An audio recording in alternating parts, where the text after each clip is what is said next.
In 1978, the All Blacks completed their first ever Grand Slam tour of the United Kingdom, but right here in Limerick at Thormond Park, they had a glitch.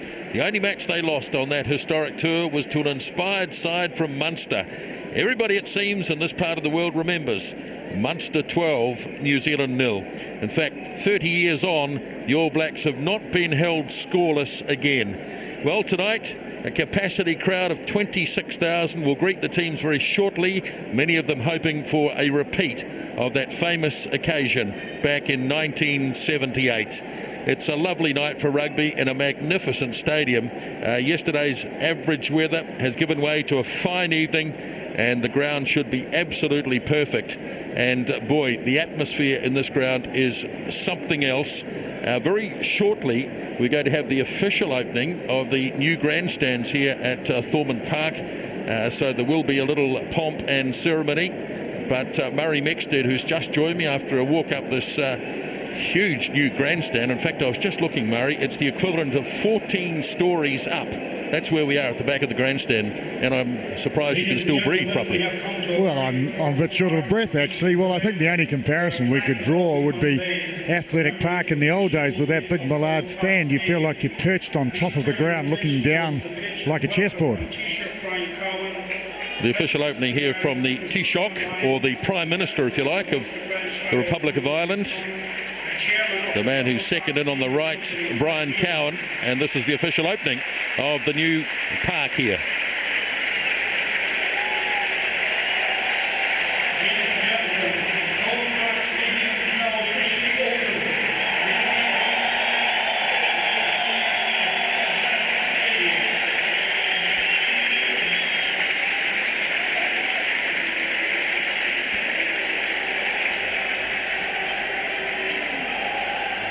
Tony Johnson is right in amongst it, sitting pretty much on the All Black reserve bench tonight, Tony, and over on the far side where you are, quite some atmosphere, no doubt. Well, I'm actually surrounded by Munster fans. It's a sea of red, this place. Even the Lions tour in 2005 couldn't match what we've got here in terms of the colour. They really do sport their local colours with a great deal of pride. Magnificent atmosphere, very good ground conditions considering the massive amount of rain that they've had in the southwest over the last couple of weeks. But I'm pleased to say it's cleared up tonight. There's a bit of a breeze blowing down the ground. It'll blow probably left to right as you can see it, Nisbo, but shouldn't be too much of a hindrance to this match here tonight. In fact, I'm amazed how good the conditions will be.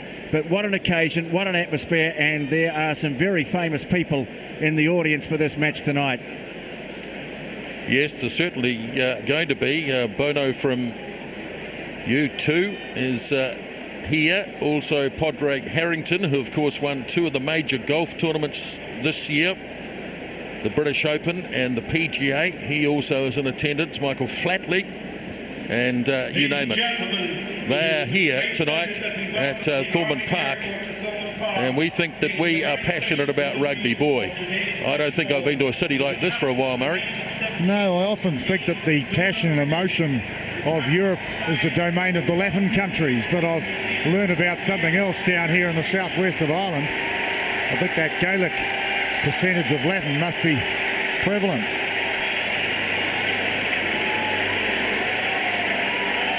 Now this is spectacular.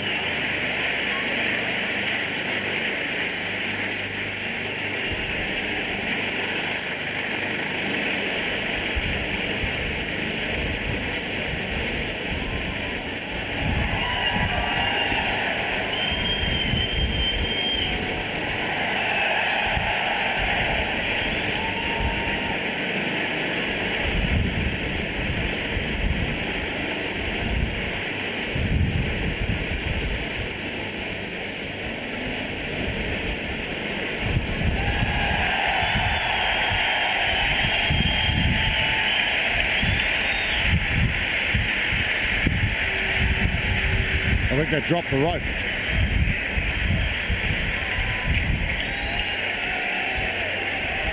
So the match ball is in place. 40 years after that famous victory, we are delighted to welcome back here this evening the Munster 1970-18, seated in the East Stand. I would now ask the team to please stand up. And ladies and gentlemen, please show your appreciation for these men whose achievements live long in our hearts and our history. Ladies and gentlemen, the heroes of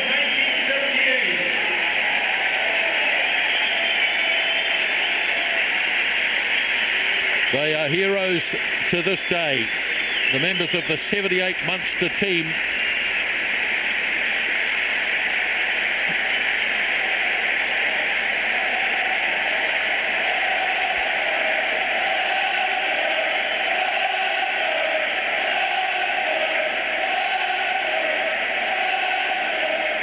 Quite exceptional, really. Every man and woman, child in this stadium's on their feet. They are true heroes. Not much hair there, is there? Well, the man who held the ball up was Donald Cunniff, who was the captain of that side back in 1978. So now we just await the arrival of the two teams.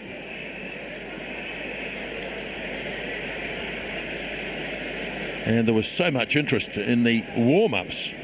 In fact, when the Munster team was announced, it was a bit like being at a Premier League soccer match. Every individual player was cheered as his name was read out. Well, including the reserves. The players were cheered when they came out onto the field to do their warm-up as well, and there was no bigger cheer than that for the first two out, who were Rua Tupoki and Doug Howlett. They really have taken those fellas to their heart.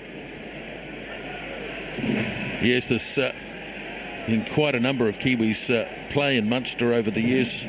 As we said, Tony, Doug Howlett, Rua Tupoki, Lafemi Murphy are the current players, but there's been guys like Mike Mullins and Jason Holland, who is involved in the support staff now, Jason Holland.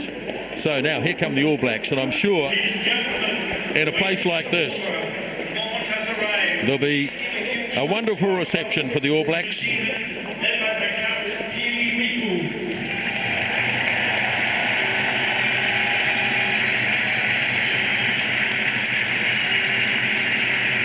So Piri Wepu leading the All Blacks onto the park.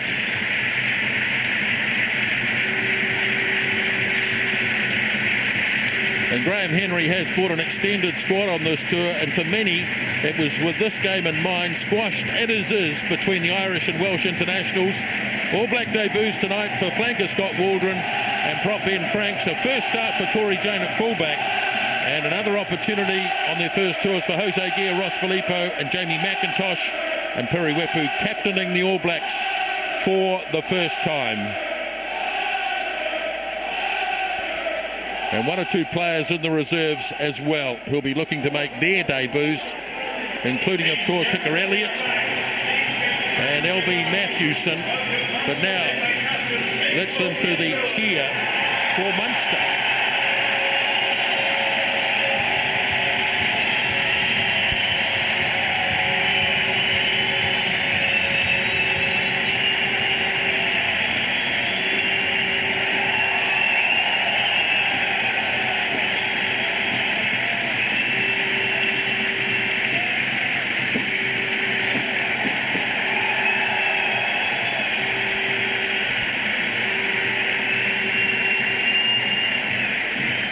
Well, this Munster team is nothing like the one that has taken out a couple of Heineken Cups lately, so many of their best players are in the Irish camp preparing for the test against Argentina. However, plenty of familiar names here, notably former All Black Doug Howlett, of course, and fellow Kiwis Lafemi Murphy, Rua Tupoki, and from the greater Irish squad, Ian Dowling plays on the wing, Peter Stringer at halfback, and the two locks, Donica Ryan and the captain, Mick O'Driscoll. Of course, behind the East Coast, please. Gary Ryan, this is a guard message. Thank you.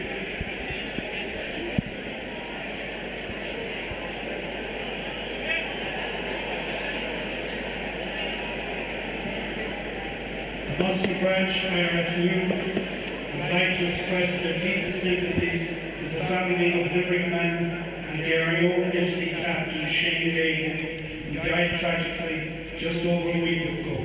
We will now observe a minute of silence in Shane's memory.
Just fantastic. The Kiwis and the Munster team doing the haka.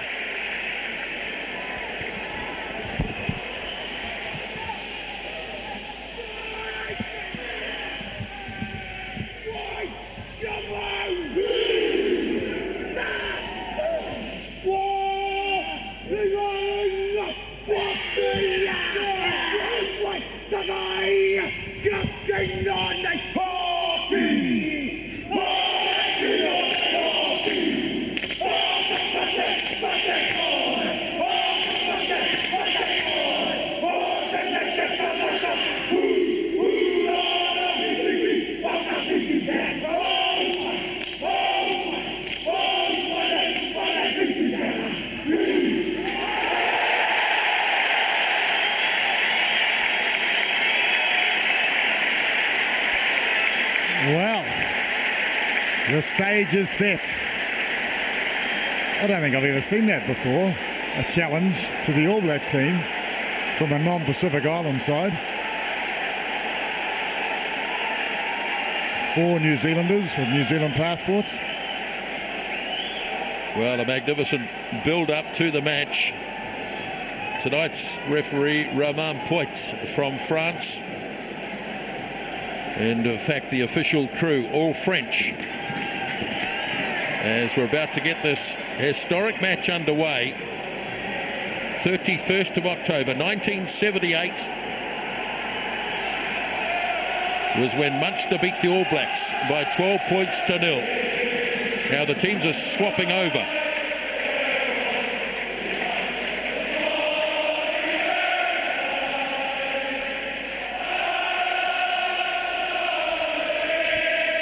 Jason Eaton hasn't played for the All Blacks since November the 18th, 2006. Injuries have prevented that. So he is a welcome addition back. Tremendous din in the stadium, as you can hear.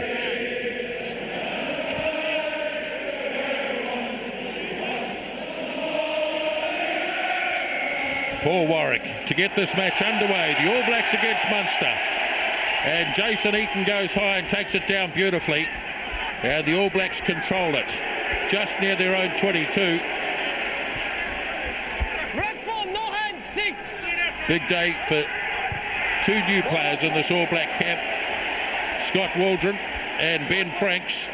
And the All Blacks have it immediately in a break by Rokethoko, and a big burst here from Donald.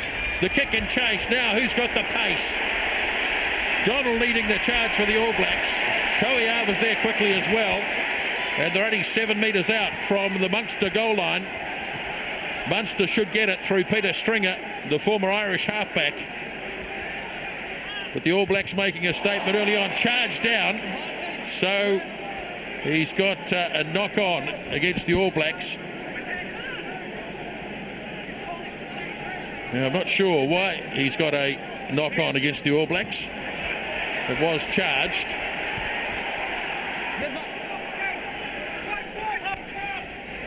And back it goes, and Warwick makes the clearing kick. This is an out. Fielded by Eaton. Fires it away to Corey Jane. And the fullback gets through the first tackle. And it's 10 metres out from the 22. Long opening sequence here. Handed away by Franks. Now it's with Donald. Slings it out into midfield. Good defence on Rokethoko. And the All Blacks did not release it. No, fair enough too. Rokethoko got isolated. Well, it was good defence on Rokethoko. It was a rush defence, you'll see it there. 2 players. Even so, good start by the All Blacks. Well taken, Eaton cleared, moved well. Rokethoko the break, and then Donald, the kick ahead was worth it. It didn't come off, but it was a good idea. Now deep inside All Black territory, Irish ball. Breeze probably favouring the All Blacks in the first half. It's gentle, but it's definite. So Frankie Sheehan will throw to this first line out. Adam Thompson. And it's a good line out too. So Stringer gets it off to Warwick. Trying to step his way through is Rua Tapoki, and we know he's got beautiful feet. And here's a big opportunity for Mike O'Driscoll, and the ball's been lost forward. Well, Wardrum the tackle and the spilt ball. That was a chance for Munster. Have a look at this. No, it wasn't Wardrum, it was Piriwipu. Well, the atmosphere is everything they said it would be. Fantastic noise here. Beautiful rendition of the Fields of Athenry just after kickoff as well, with the crowd in full voice. No need for any backing band here. Well, big scrum. Franks on debut. New Zealand ball underneath their sticks. Now, this should be a test. So Ben Franks on debut on this near side, on the tight head side of the scrum. Corey Flynn and Jamie McIntosh make up the All Black front row. Munster getting a bit of weight in there, but scooped up by Liam Messam. And the All Blacks get to him fairly quickly. Wepu puts his boot to it and safely into touch. Well, big kick. Wepu under pressure. My Joe, this man has performed this year. He has returned with a vengeance. Quite an honour, isn't it, for him to be given the captaincy of the side after missing out on the World Cup last year. What a turnaround. Commitment, loyalty, determination to get back. I think it's a good lineup of qualities. First line out from Munster was a good one.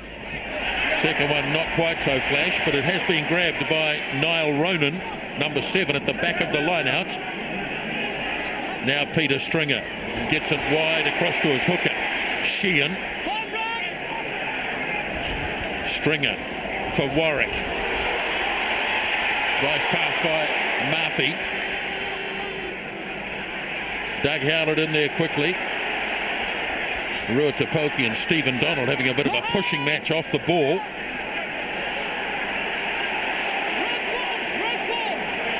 There's some real commitment here from the boys in red, that is for sure. They are just hoeing into this. Well, I think they've turned it over. All Blacks looking to counter-ruck, but not able to do so. So it's picked up there by Ronan. Now pops back to Stringer.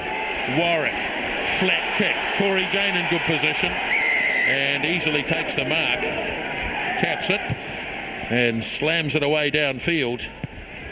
And that's a good clearance by Corey Jane. Play goes into Munster territory. Well, good idea. Munster. Stringer fires it out. The little kick going for space, read by Jane and marked and executed.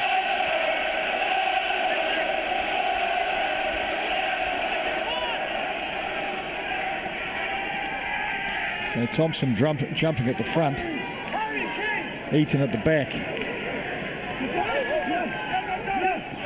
6 minutes gone, first half. And the referee not happy with the lack of a gap in the line-out. So we'll do that one again. Pretty interesting, really, on opposition ball. Moving Eaton towards the rear. Thompson got a hand in there. It's been beautifully snapped up by Warwick. Good work by the number 10, so it's there for Munster. Flat pass and a good driving tackle on James Corlin. But Munster making good ground again.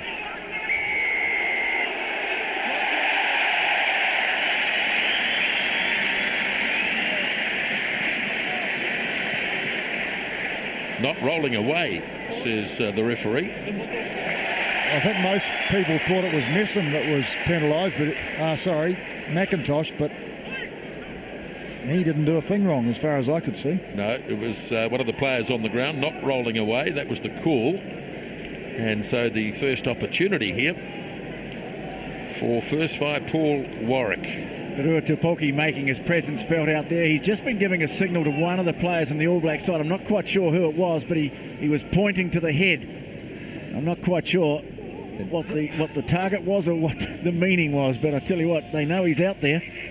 I know the meaning. I've got your number, Tony.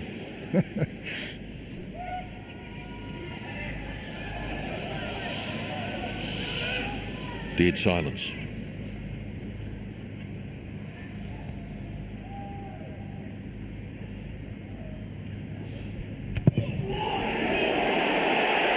Looks good.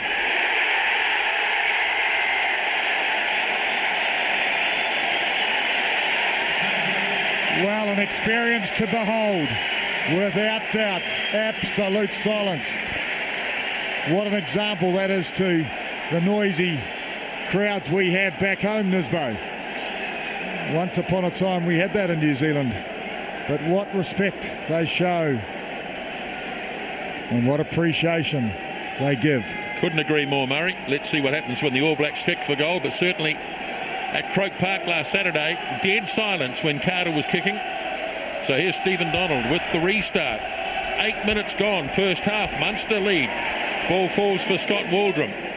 And the All Blacks in possession as Wepu gets it away for Donald. Turns the ball back inside to Thompson. And the All Blacks 10 metres out. He's got an advantage for the All Blacks. And it was knocked down by McIntosh. And this will be a shot at goal, no doubt, for Stephen Donald. Well, it was a good kick-off by Stephen Donald, and Ross Filippo leading the chase. Really good pressure on. Well, you'll have your answer now, Nisbo. Will they be the same for... And I'm guessing they will be. Brad Thorne, towering match in the test match, on the bench tonight. And suddenly it's gone quiet again. I'm scared to talk.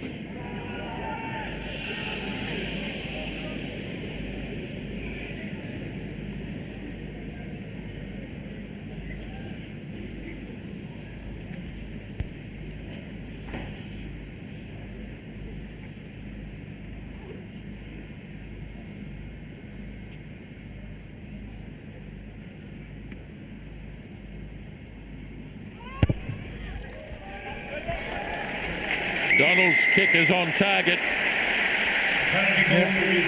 Now, can anyone tell me another ground in the world that we get that? I mean, I don't think I can recall in all the places I've commentated any experience like this. Apart from last Saturday, they not only were quiet for the kick, they then applauded it when it went over.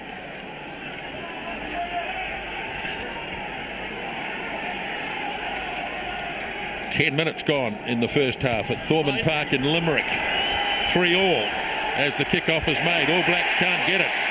And it's been claimed by Niall Ronan, the open side flanker for Munster. Playing advantage as it was knocked forward by the All Blacks. So Stringer gets a nice pass off to his number 8, Dennis Leamy, an experienced Irish international. Awkward pass, and Lafemi Murphy can't hold on to it. And it's been knocked on. Well, you've got to secure the kickoffs. That's lesson number 1. Just a pat on the back from his old Taranaki teammate, Jason Eaton. Are you the captain? No, just in you. Time off. Well, Tupoki was screaming for the ball. He was over. Stringer to Tupoki to You Murphy. played the ball. Just waiting for a couple of players to receive some attention here. I think Scott Waldrum's got a bit of a problem with the headgear, I think. Of course, that was the 4 New Zealanders in the squad who were standing out in front performing the haka. The reserve figure of Jeremy Manning, who was a product of Marlborough Boys College, Lisbo. I knew you'd get it in, Tony. Well, thought I'd get it in early and leave it at that. Not even my schoolmate. No. So there's Doug Howlett. 62 test matches for the All Blacks. Leading try scorer in test matches for the All Blacks. But tonight, playing in the opposition. As the All Blacks win it, Wepu whips it away for Donald. Drops it onto the deck. Nicely controlled by Ronan, the number 7, who's been prominent early on. Now Stringer away for Murphy. All Blacks drive over the top. Excellent technique. And they clear it quickly as well. As Rokethoko kicks ahead. Stringer going back after this. Rokethoko just couldn't get another boot to it. And they are into touch. Oh, marvellous play, though. Great example. Some of the crowd thought that All Black players went to ground, but they'd already won the ball. Rokothoko trying to keep it alive. He sort of does, actually. And in depth, mess him like a good number 8 should be. So Joe Rokothoko backing up from the test match on Saturday. Wearing number 11, but playing on the right wing side. Jose Gear out on the far side in 14 as Munster throw. Again, it's taken by Ronan. Probably wasn't expecting it. Now Warwick has to prop. Rokothoko waits, but it's going to drift into touch. It's a good kick. Very good kick. Well, it's good to see Rokothoko playing again, actually. You can hardly say he's had a lot of rugby this year. And, of course, if you play consecutive matches, you just build that hardened attitude, which is a vital part of performance on a consistent basis. Corey Flynn to a shortened line out. The first All Black throw, I think. Thompson deflects nicely. Flat pass out into midfield for Liam Messam. And the Waikato number 8 takes it almost to halfway. Now it's away for Donald again. Looking to bust, and he has for the second time. Goes long and on. Pass well and truly in front of Gear. Gee, that's a shame. That was outstanding. Well, New Zealand adopting the same tactic as they did in the test. I haven't seen it before where they've started with a 4-man line out. What it creates is extra men. Look at that, 5 on 3. Extra men out wide to attack if you can win your line out. Munster ball.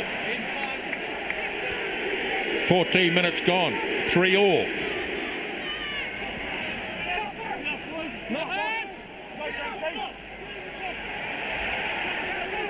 Now Peter Stringer gets it up high. Gear waits. The strength to make a couple of metres. Now brought away by Wepu for Donald. Well, I'm not sure he should have kicked that. Waiting for this is Warwick. Took it easily. And Rokothoko just got enough. 8 metres on Munster side of halfway. Back to the left winger, Ian Dowling. Donald anticipated well. Now there's some wide open spaces. Bit further back than this kick has gone though. It's been claimed by Murphy. Now Doug Howlett. Taken in a solid tackle by Ben Franks. Oh, knocked on. Just took his eye off the ball for a moment. Did Donica Ryan. And the All Blacks have a put into the scrum. Well, there's plenty of movement in this match. Well, there is too, and the ball's been given back to Munster on a number of occasions. A loose kicking, handing the ball to the opposition. Putting them in the game in many respects. They really need to close out the local fervour. Score one of those tries. Just take the sting out of the local boys' tail. Franks, Flynn, McIntosh.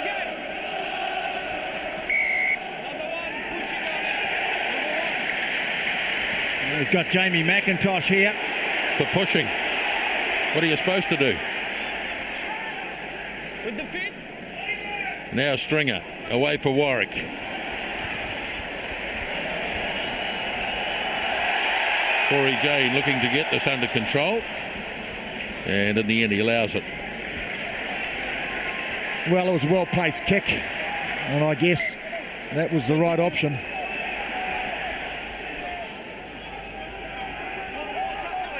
Well, you can imagine how hard these guys must be to beat when they play in the Heineken Cup, the European Cup here, when they've got their full complement, the likes of O'Connell and O'Callaghan. So many of their players missing from the side tonight. They must be a real handful. Not hard to see why they've won the thing. Absolutely right. They're missing 6 or 7 of their very best players. That's a good kick from Warwick. Donald goes, so does Howlett. And Munster may well have this. They do. Stringer, another little kick. Nicely taken by Barry Murphy this time. And here come Munster again. Dennis Leamy, long-time Irish number 8 forward. Now Stringer again. To Polke, to Warwick. Blindside flanker James Corlin to Polkey again. Donica Ryan, the big number 4. They're 15 metres out. And the All Blacks don't roll away and concede a penalty. Yeah, it was Stephen Donald hanging on for grim death. If they'd cleared that ball, they were starting to stretch the All Black defence. Boy, they're not frightened to pass the ball on the gain line, these guys. They are really challenging the All Black defence. Interesting thing too about this team is that they have a winning culture. This year there's only one game they've lost, which was the very first game of the season. And they have a certain amount of conviction in the way they play. Winners are a bit like that. And solid history, of course, of winning against international sides as well. Right, to Polkey there, getting stuck into Stephen Donald. They had a little altercation early in the match. So, here we go again.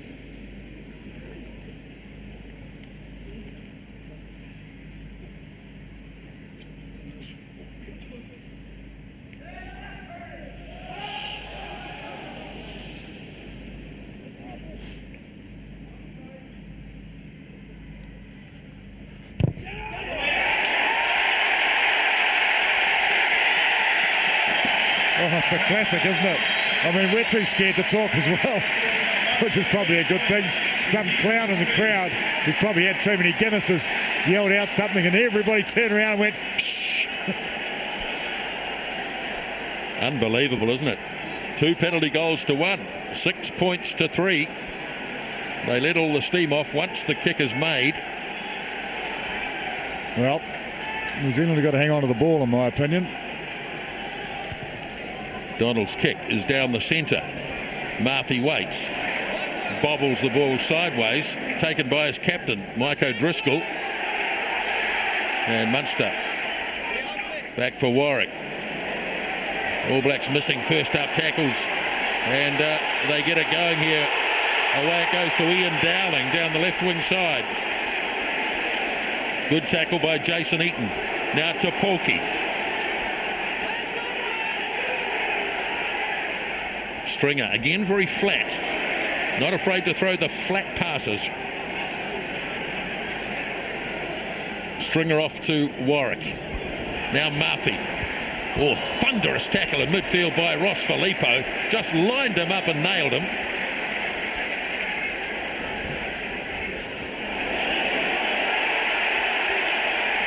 Munster still coming though. Good retention of the ball right on the halfway line. Now Dowling again. Ryan gets it off to Howlett. Chased by his old Auckland teammate Joe Rokithoko and put away. Now to Polkey. Sends it off to Dowling. Loose pass. Not knocked on though. Warwick puts the little flat kick in. Gear waits. All Blacks trying to get their hands on the ball. They haven't seen it for a while. They've knocked it on. So here goes Stringer again. Warwick's going to have a drop kick.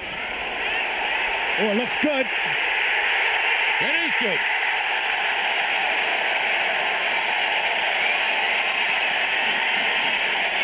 They've gone mad. They've gone crazy here. Well, check it out. What a beautiful kick. Plenty of poise. Plenty of accuracy. And he chose the moment too. He had time. Well, 65% possession. Munster. New Zealand never regained it from the time they kicked off. The ball is precious. Tony Ward drop kicked 2 goals in 1978. That was part of the winning scoreline of 12-0. Already Paul Warwick on the board. Now trouble here for Dennis Leamy. Doesn't look too flash. Obviously doesn't want to leave the field.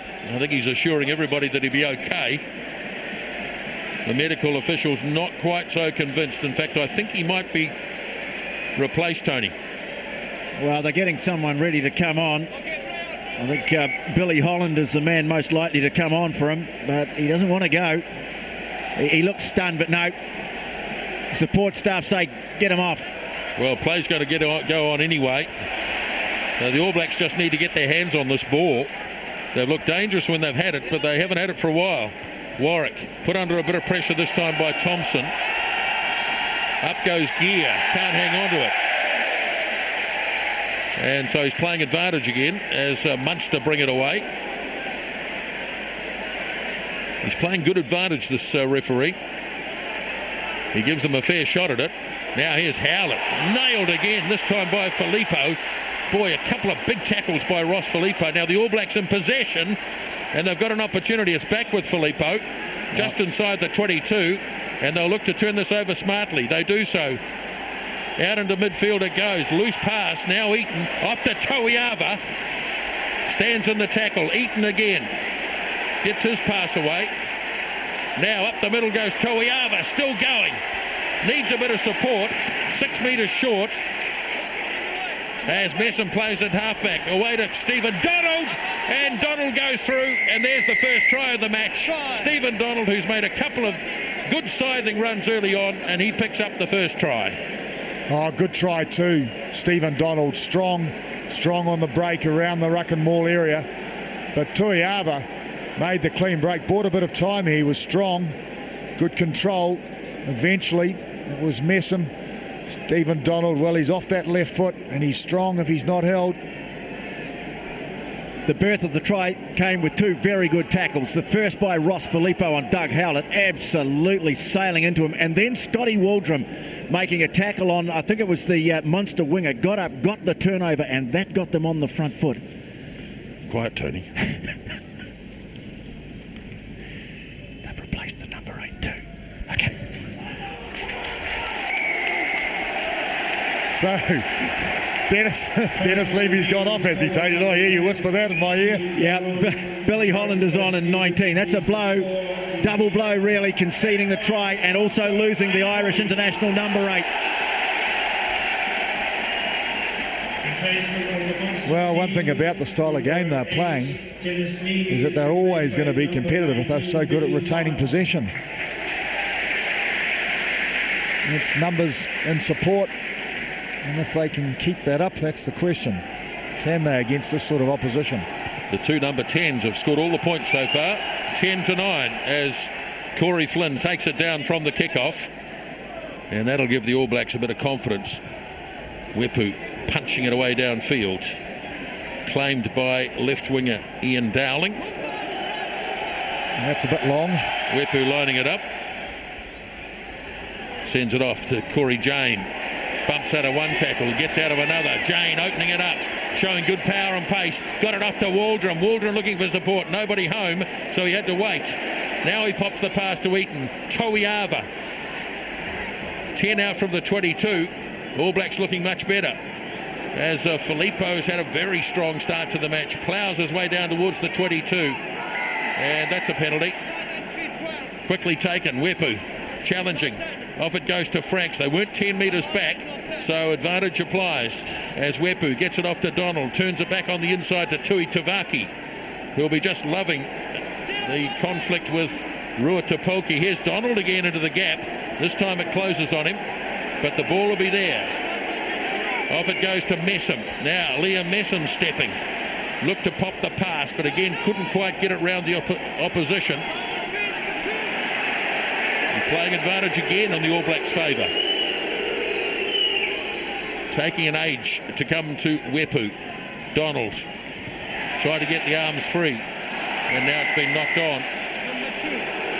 So a penalty against Frankie Sheehan, and the French referee wants to have a chat to Mike O'Driscoll. Same infringement, silent tree. Third, pay attention on new players about the discipline. Okay. Oh, fabulous English. Time on. Fabulous. Inspector Clouseau would be proud of that. A couple of players really starting to stand out for me in this All Black forward effort in particular. We mentioned them before, Ross Filippo and Scotty Waldrum, whose pace and his ability to get into the right place in support is really starting to show out now. Corey Jane, yes, great break down the centre of the field, and there was the open side flanker looming up like he should, miles from anyone. I thought he bought time very well, as enabling the All Blacks to get with him. He didn't die with the ball, risk it. And at the same time, I think Munster just starting to slip off a couple of tackles as well as the All Blacks attack them. It's such a good passage of play, really, where they retained possession and just continued to strike.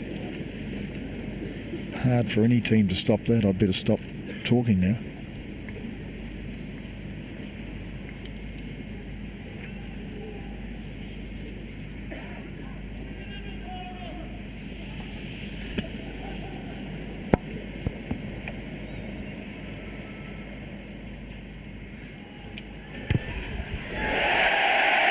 Well, big cheer because he's missed it.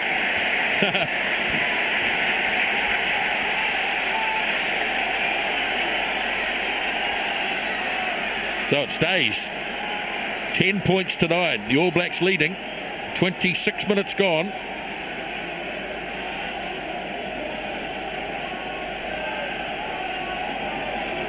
Warwick, nobody guarding the mark. All Blacks a bit slack there, and Munster have the ball for the moment anyway. Came off the foot, so it's play on. It's there for Stringer. Good charge by the captain, O'Driscoll. Now Stringer.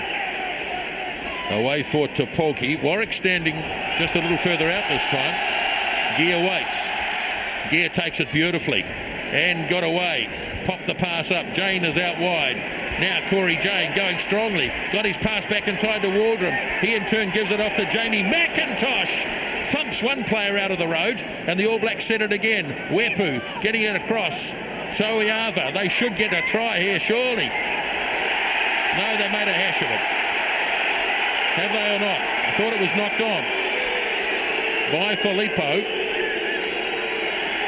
And Munster back in possession. Here's the skipper, O'Driscoll. Now Corey Jane back after this. Just a couple of forwards chasing, so shouldn't be any problem getting away. And he does just that. Puts the little kick in, looks to recover. Hits it straight into the arms of James Corlin. Great skills. Game being played at a furious pace. It's there for Stringer.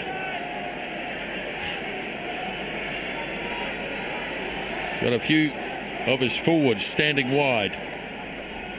Oh, he finds O'Driscoll in a huge gap. He in turn got it away to the new man, who's Billy Holland. Stringer again. Ruotapolki drops it onto the boot. Again, Corey Jane has to wait. Turns and gets a pretty useful kick away. Well, it's good rugby all around. Munster, very interesting. They had two players standing wide, one behind each other off the ruck. First player was a decoy, and that's the second. I think he's exhausted. Big run down the centre of the field, trying to catch Corey Jane. The captain well appreciated too. He's had a strong start, hasn't he? Mike O'Driscoll in the Greater Island squad, and showing why. Just for me, the water. Got the right sort of a name too, hasn't he, to be a captain? We are waiting, new captain. So a chance for everyone to grab a breath, including the ref, who's gasping a bit out there. Well, New Zealand coming back possession-wise, but still Munster with the advantage. 57%, 45% territory. That's all I've done.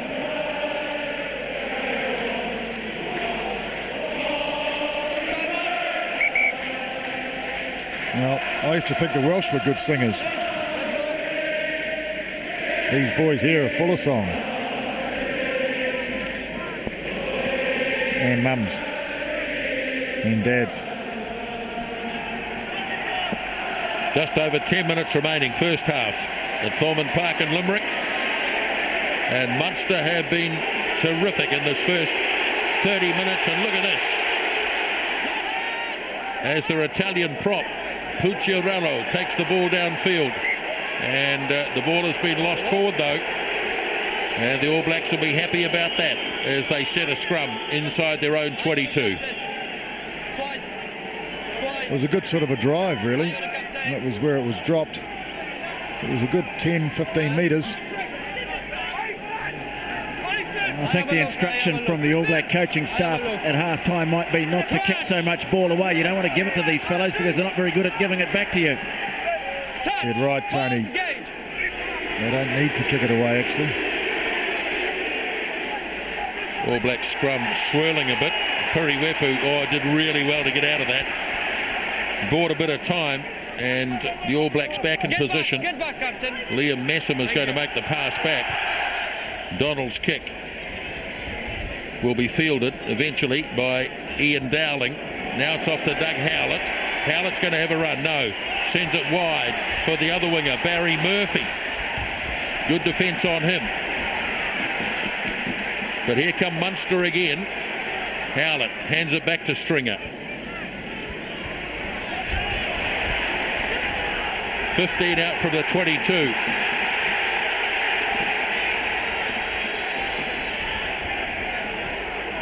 Ball sitting there for Stringer. Howlett's gone to the blind side. Coming open though for Warwick. Long cut-out pass. Dangerous, but nicely snapped up though by James Corlin, the blindside flanker. Stringer now. Warwick got away from Thompson. Stringer again. Now Howlett turns it back inside. Ruatapoki now. They are really good at hanging on to this ball. Jason Eaton looking to steal it. Can't do so though. Scotty Waldron saying, well, it's up off the ground. I should be able to have a shot at that. But now Murphy, Lafemi Murphy puts the kick in. Waiting for it to bounce, and that's patient play by Jane.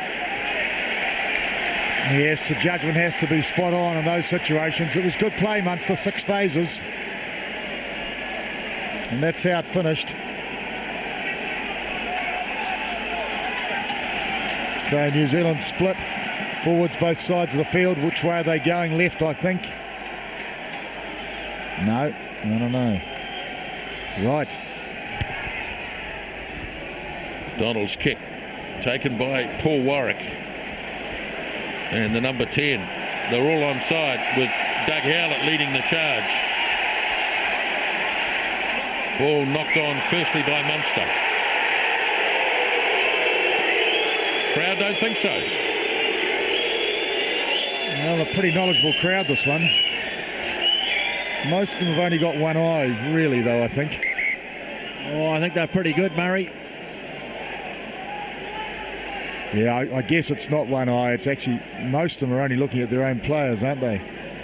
They are certainly fantastic supporters and lift a home side. Why they are so formidable down here in this ground.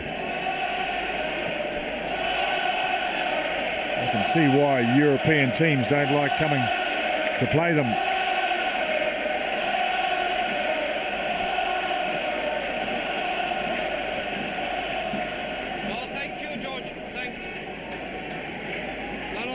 So a bit of repair work here on tight head prop Timmy Ryan, and we'll be underway once again.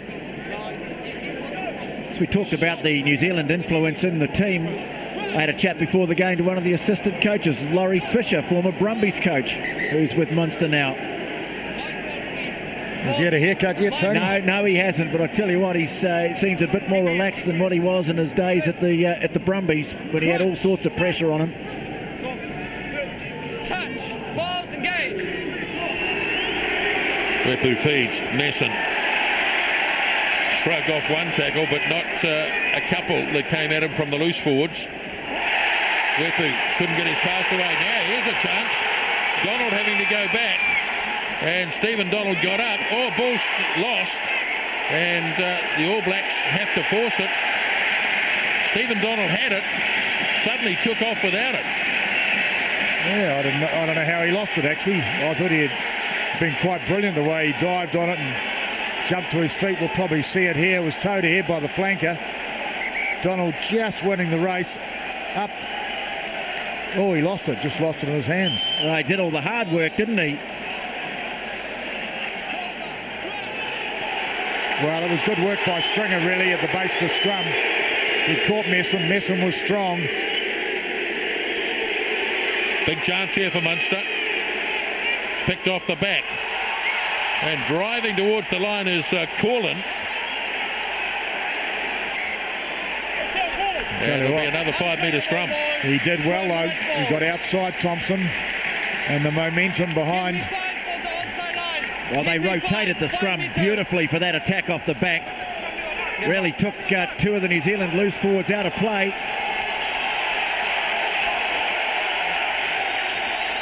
So this will be a big scrum.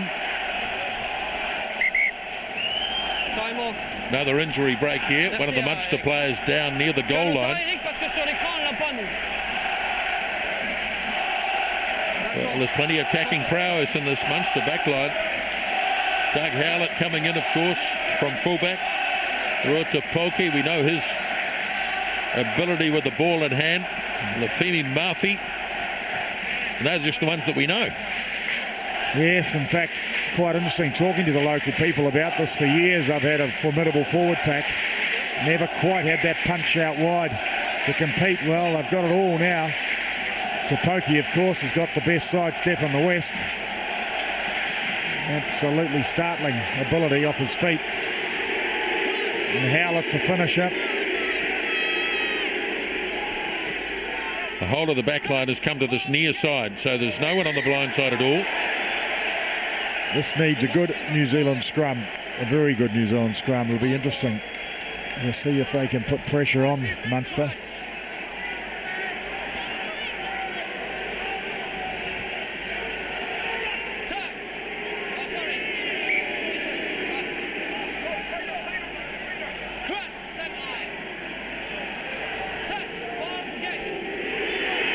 Right now, Stringer. They're going to go blindside Stringer. He must go in. They are in. Beautifully worked. Try scored by Barry Murphy. Well, they've done what their national team couldn't do. And everyone realises it. They've scored an outstanding try from set play. Well, you don't very often score from set play. Once again, New Zealand caught on the short side. And that was a combination of the loose forward defence, Thompson and Messam, getting outside them. And Stringer, the right pass at the right time. Well, there was no one home on the left wing. Anthony Tuitavaki was the only man there. Again, they got the scrum pointing the way they wanted, and it was very simple. It was just a matter of getting it through the hands. I think Peter Stringer's managed to injure himself in the process, the little halfback, but what a time to strike. Well, the funny thing was that the All Black forward pack did their job, actually. They got that loose head around so that the scrum couldn't really attack to the right-hand side. And somehow they managed to. You see that on the angle? They were almost forcing Munster to go left, and Munster went right anyway. In fact, it was Jose Gear, the left winger, who was out there, but there was no one else. Stringer's okay.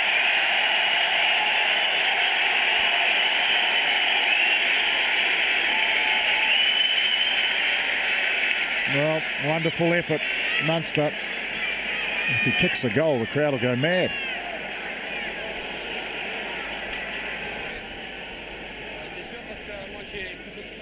And I'd say he's liable to, too.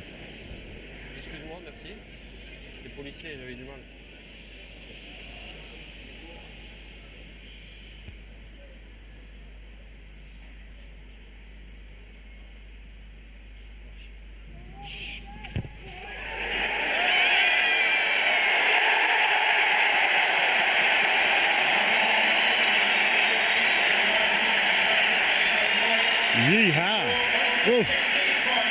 Well, there's a match. It was a beautifully worked try. So it's 16 points to 10. A couple of minutes left in the first half. as Donald kicks off, and nicely claimed by Filippo. Beautifully claimed. Comes now to Wepu. Away it goes for Donald. Just lost the ball for a moment, got it back and waded through a couple of tackles. Ball lost forward though.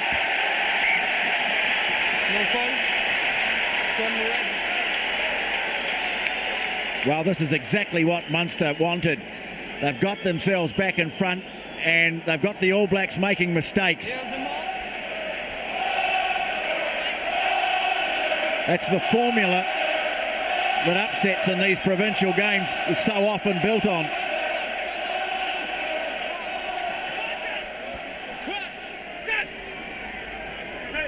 Touch, pause, gauge. Stringer feeds. Stringer, still plenty of time to run. Jane waits. Warwick waiting back. Immediately thinks, how can we open this up? Gives it off to Dowling, spiralling down to Rokothoko. In a bit of space for Rokothoko.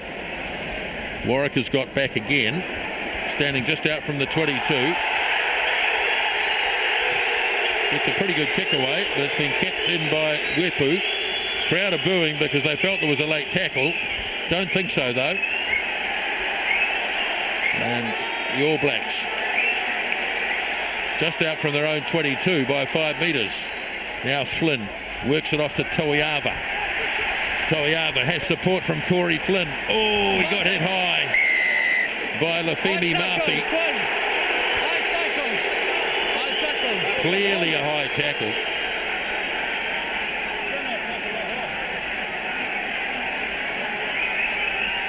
He saw him coming. He needed actually to flick the ball to Donald, but I think he saw him coming from the side. He thought self-preservation here. Well, they're just wondering whether they've got time for a line out here. No, they're going to tap it. They didn't get the answer they wanted from the referee, so Puri Wepu shrugs his way through a couple. Franks plays halfback. Now Donald for Flynn.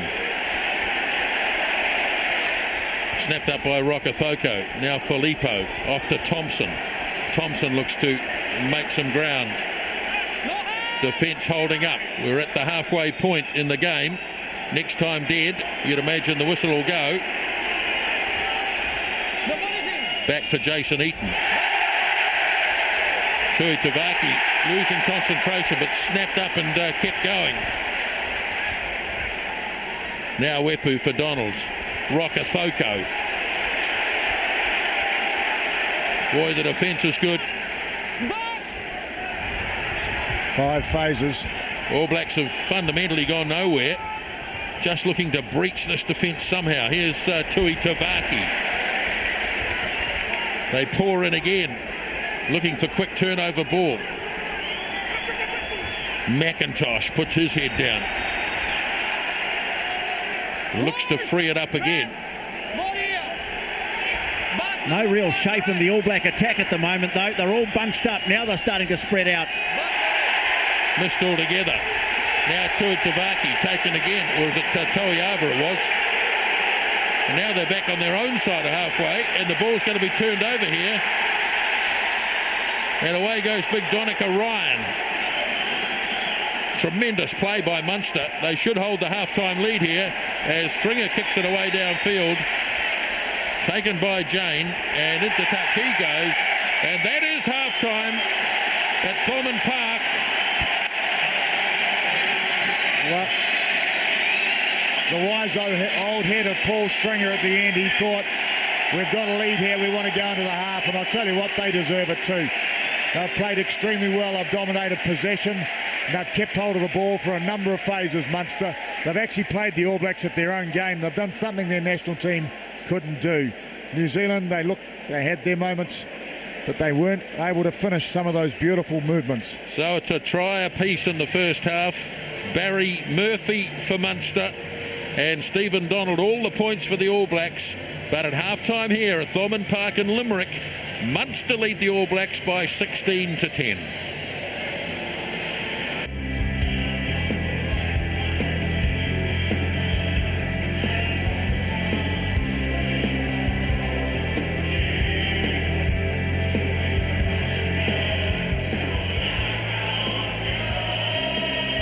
Thomond Park in Limerick. And at half-time here, Munster leading the All Blacks by 16 points to 10, and deservedly so. A try apiece in that first half. Murphy for Munster and Stephen Donald a try for the All Blacks. In fact, he's got all the points. So let's go right back to the start. And Doug Howlett and the three other members of the Munster squad performing the haka. And once play was underway, it was fast and furious.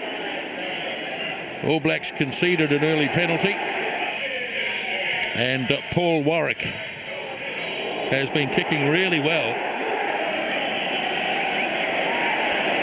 Now the All Blacks come bouncing back. They get a penalty, and Stephen Donald's first attempt goes between the posts as well. So it's 3-3 at that stage.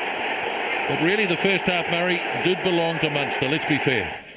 Well, it did indeed. In fact, when I looked at the stats board, they seem to have won most of the phases. But have a look at this here. They really are. They've got poise and they have good vision. They're watching the game. They're playing the game as it unfolds.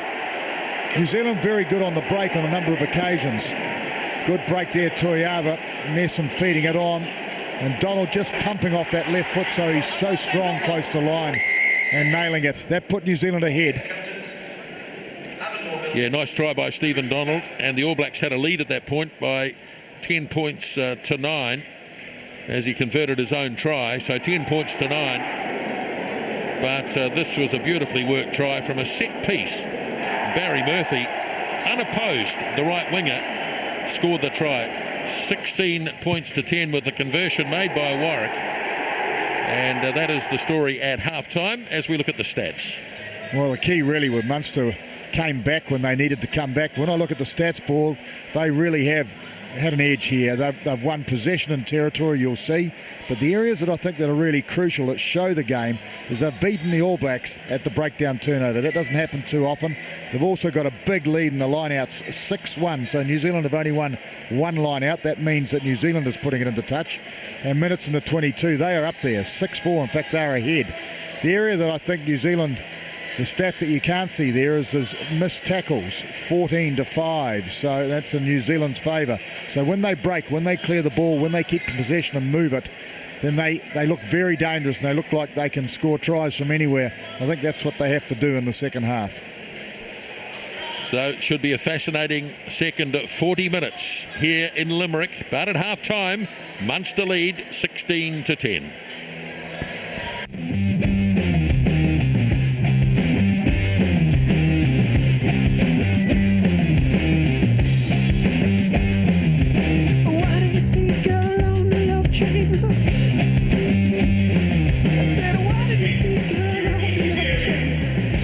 Only midweek game on the short All Black tour, and they're behind at half-time, 16 points to 10. Let's hear from assistant coach Steve Hansen with Tony. Well, 6 points down at half-time, Steve. What's the message in the dressing room? Yeah, we've just got to get a bit of composure, you know. It's a young side, and I think they're feeling the pressures of the crowd a wee bit, and just get some plays going that we've talked about all week and trained, and if we go through those and commit ourselves to those, we'll be fine. Not easy though. I mean, they're pretty fired up for this, aren't they? Yeah, well, that's what you'd expect, you know. That's the great thing about playing midweek games and playing provinces. Like the passion out there is superb, and we've got to match that passion. Have you kicked away a bit too much ball in the first half? Yeah, well, I don't know if we've kicked away too much, but we've kicked poorly when we have kicked, so that's a key thing. And we've had a couple of chances we didn't finish either, so just need to get a bit of composure and look after the ball, and we'll be fine. Thanks, Steve. Cheers. From the All Black team management, a little bit more composure, Murray. Yes, well, I'm pleased that Tony asked that last question because we got the answer. He did actually end up by saying we need to look after the ball as well, and I'd say that's the number one thing this All Black team needs to do. Composure, certainly, understood, but they've got to look after the ball, keep the ball longer. It means the more they've got it, the less that Munster have got it as far as I'm concerned, and this team can score tries, there's no doubt about that. Look to be no changes at half-time in the All Black lineup. Munster not back on the field yet, but you'll know about it when they do come back. Yeah, they've certainly got a huge cheer when they left the park. 26,000 is capacity here. Sure, there's a few All Black supporters, a few All Black supporter tour groups, but largely They're made up of people from Munster and Limerick, and here they come.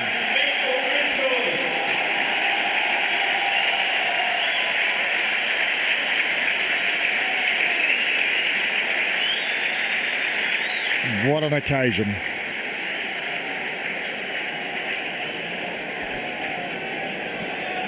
Puri Wepu looking to lead the All Blacks to victory in this midweek game. Last time the All Blacks played a non-test match, if you like, was way back in 2004 against the Barbarians at Twickenham. And Doug Howlett played on that occasion for the All Blacks. This is the sort of match they should be playing midweek on tours. This is proof of it. It is fantastic. And people in New Zealand will remember the Lions tour where they went around the country and played in different venues. Well, this is an example of that. Referee Poit signals time on in the second half, and away we go again. And Munster bring the ball under control.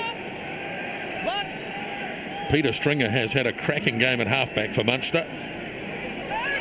Vastly experienced player, of course. Paul Warwick has dictated play well from the back. Now Jane. All Blacks looking to chase onto this. Howlett, a misunderstanding, and Doug Howlett lost it. I think he thought somebody else was going to take it, and the ball was knocked on. Unplayable first, knock on So red. hesitation amongst the Munster players. We didn't see much of that. Munster have made a change at half-time, Nisbo. They brought on Tony Buckley, who came on as a replacement at Croke Park in the test, and he's taken over at tight head prop from Timmy Ryan. Here's the mark. Let's go, Black. Well, this will be a test for Jamie McIntosh on this loose head side, so we'll see that. The Irish test player. Touch. Ball's engaged. Handed back by Messam to Wepu. Donald now for Toiava. Stepping through a few tackles. Goes to ground 5 out from the 22. Wepu gets nailed, but he's strong enough to come back out of it. Ball is there for Messam, for Ben Franks. And that's going to be a penalty against hooker Frankie Sheehan. So the All Blacks get an early penalty as the referee plays an advantage. Wepu for Donald. Tui Tavaki. Toiava goes flat for Rokafoko. Defence holds on the 22-metre line. The advantage is gone now as Liam Messam takes it up inside the 22. All Blacks getting a good feel of it early on. Nicely cleared by Wepu. Back on the inside for Gear. He in turn hands it back. And Messam again. Oh, that was great defence on Messam. All Blacks were beginning to take control. Ball partially charged. It falls for Gear. So Jose Gear heads off downfield. Bounces out of a couple of tackles. Got one away to Scott Waldron. And the flanker makes ground 10 out from the line. Coming now for Wepu. Flat pass for Rokafoko. Now it's with McIntosh. And the big prop has lost the ball in contact. Wow, good controlled play, really. They were hindered, the All Blacks, by a couple of very good defensive moments. This is one of them, actually. Well, McIntosh moved the ball away from the point of contact. There's the primary requirement, but really, the All Blacks with the ball in hand look lethal. Players running, decoy players running off, and gaps being found. I can see some tries coming in this second half. I think this might be Rua Tupoki. It is got caught up in something. Boy, he was a big influence on the first half, though. He's got so much confidence. He knows the players he's playing against so well, and he really is leading the line for this Munster team. And Peter Stringer as well, Tony, he is making, well, he's just a good decision maker. All Blacks not providing good, clean ball at the breakdown. They're not cleaning out all that well. Weepu's having to fish around for it, and he's getting put under pressure. Touch, balls again. Both sides. Come down, come down, come down. Come down. We can move. So what sort of scrum can New Zealand put together here? They've had five scrums in this game only. And they need a good platform here to launch their backline. Very, very dangerous spot, of course, for Stringer, who's putting the ball in.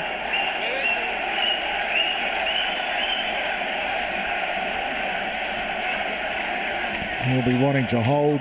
They'll want a steady scrum. New Zealand will want to disrupt.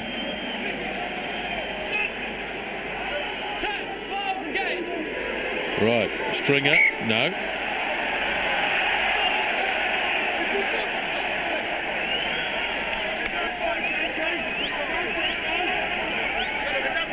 Keeping up, keeping up. Bind up, bind up. Yeah, get back. It's been a pretty even contest, really, this scrum.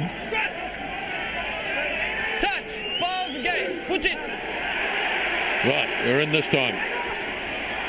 Taken off the bat by Corlin.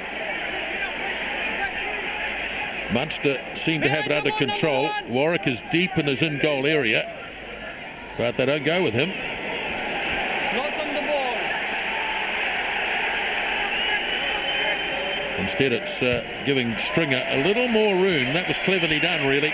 They just moved the point of attack a few metres, which enabled Peter Stringer to kick it for touch. Well, he had a bit of a screen too, protecting him from the first New Zealander, Thompson. So, four-man line out again. All Black forwards in midfield will come back on the angle. Is it Thompson? Goes to Eaton, straight off the top for Weepu. Flat pass for Donald. Gets it out to Nessam. Good tackle on him. Oh, superior numbers to the ball, Munster. Oh, he's penalised Munster. That's a tough call. Yeah, you could have argued either way, really. Well, he's penalised Rua Tupoki, who's really just been driven over the ball by his own teammates. Had the effect of sealing it off. It's right out in front here for Donald. Be interesting to see whether there's silence for this one.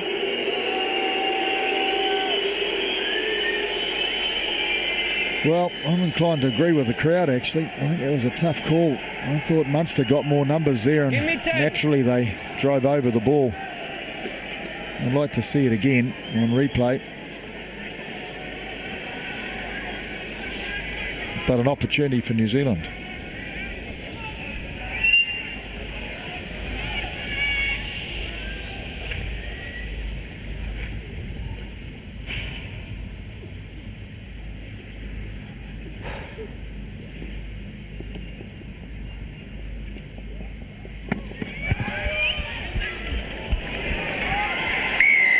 So the penalty is made. They mightn't have liked the penalty, but they were still absolutely silent as the kick was made. So 16-13.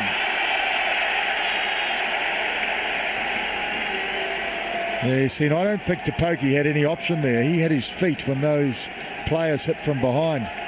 I know that is one of the problems with this law. In fact, that should be removed from the law book, that bit. If you're driven from behind, you deserve to win the ball. Warwick kicks off. All Blacks lining it up. Again, it's Filippo who takes charge. Beautifully taken and transferred. Stay back. Ball under control, New Zealand. Back it goes for Donald. Stay on 8. Hoisting it high towards that far touch. Nicely taken down. And Munster in control. A couple of metres on the All Black side of halfway. Stringer there. Howlett waiting patiently. They're going to work the blind side instead. Oh, a good thumping tackle by Rokafoko on hooker Frankie Sheehan.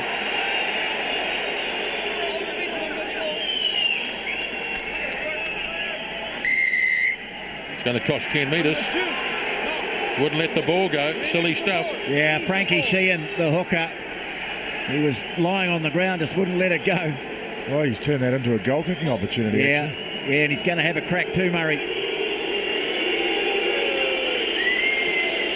Well, this will test the crowd a bit. Although they could all see exactly what that was for, no one could doubt it. He was delaying play from continuing, and the referee had enough.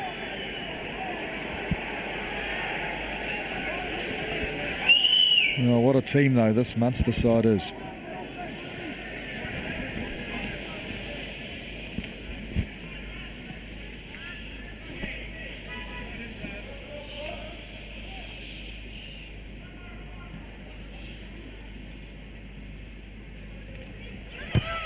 Long range kick for Donald. Oh, he's pulled that well wide.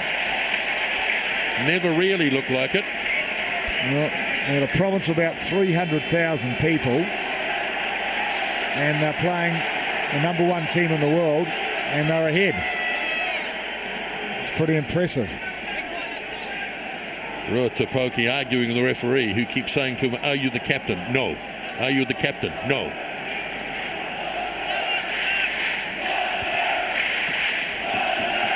Warwick's kick. Oh, too big. Too big. Well, that's an attacking spot, isn't it?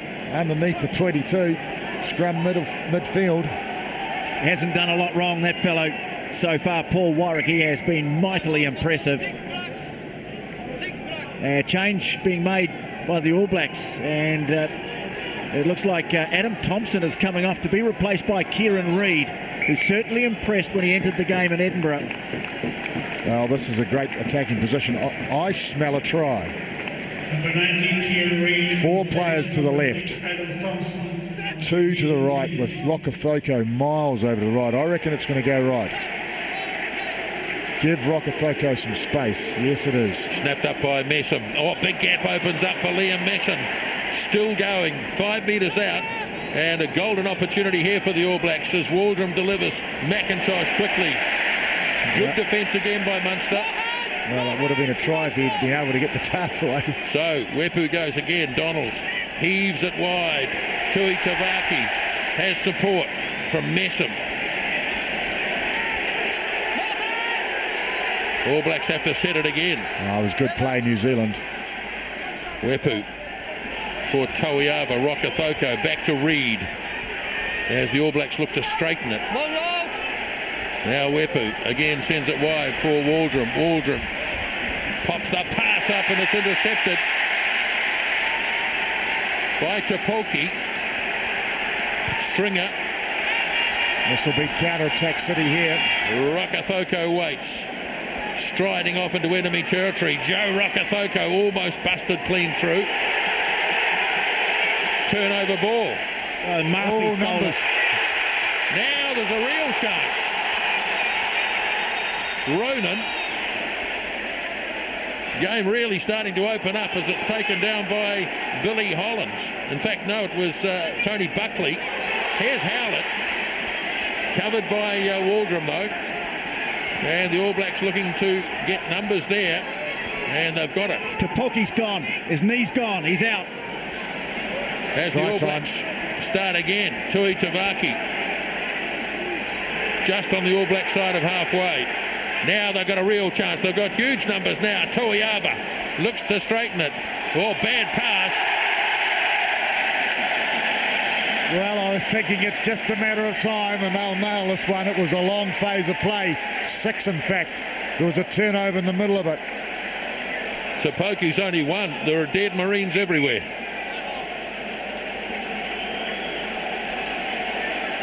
Well, that's the composure, I think, that Steve Hansen was talking about.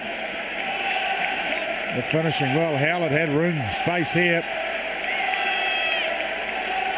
And Flynn did well. And Flynn and Waldrum getting back. That's where Tapoki went down.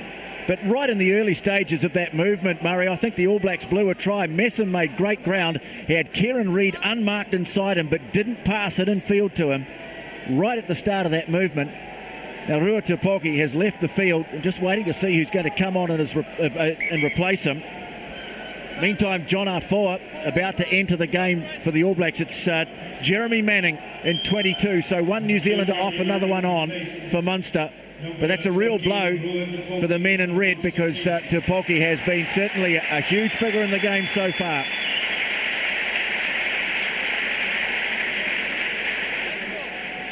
Well, 12 minutes into the second half, Munster still in the lead.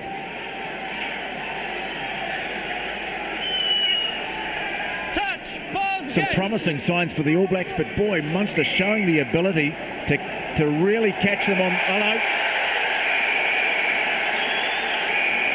Hello, the front rows really going to it. And I don't know whether the touch judge has an opinion here or not.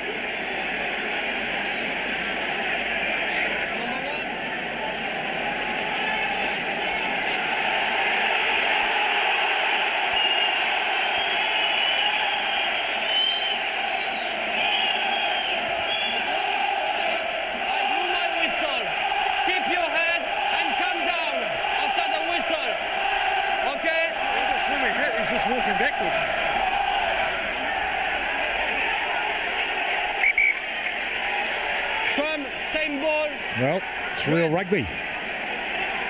Interesting call by Jamie McIntosh, saying that his opponent is walking backwards, which of course automatically screws the scrum. And he did it again. He did it again then, actually.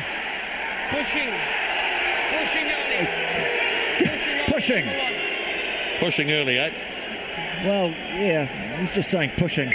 Scrum again, red ball. Well, just have a look at here. This is Tony Buckley, who's an Irish international prop.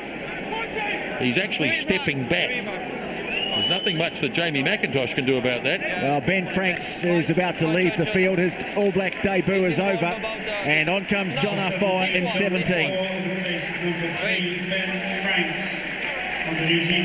You'd imagine that a fair chance that John Afoa may well have to back up in Cardiff on Saturday, with the possibility that Tony Woodcock either won't be fit or could be suspended.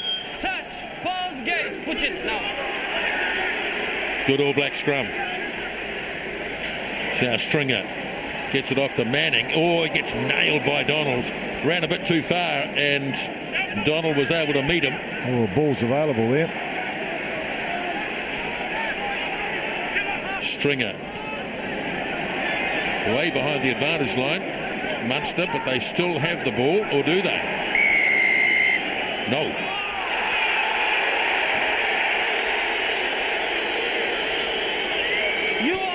You was on the black side. You have to release. You have to release. Oh, he got his grammar right. You are, you is. Here's the man. He got him in the end. And it's Mick O'Driscoll, the captain, who's been penalised. Donald will have a shot to level the scores. Well, he's had a mighty game, O'Driscoll. He really has. He has been in everything. No. He's been niggly in the forwards, actually. He's been good with the ball in the loose. He's been good in the tight. I'll tell you what. But don't we miss these games, Murray? Isn't this something that's been robbed? Oh, that's a wonderful taken from us in rugby. I hope the high RB are watching this very carefully. All those wise men, you know. These guys with all the clues.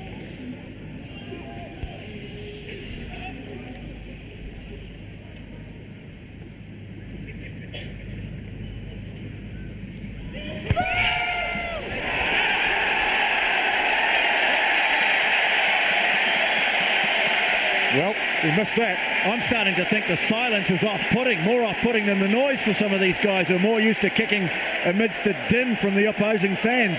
Well, you know, this squad here has got 10 Centurions in it. 10 players in their squad who've played over 100 games. It's amazing. Well, 16 minutes gone. All Blacks looking to dominate the second half, and they certainly have so far. Wepu has to control the ball. Off it goes to Joe Roka-Thoko. Wepu, short pass to Afoa. 5 metres in Munster's territory. Wepu got it away cleverly for Corey Flynn. Held on to by Liam Messam, who's playing a much more prominent role in the second half. Well, he's strong. Wepu again. Donald looked to free the pass up. Wasn't able to do so. And I think Munster might have this. Although I think there might be an All Black with a hand on it as well. Well, Stringer had it, but Jamie McIntosh wrapped him up, and he's got the steal, the turnover.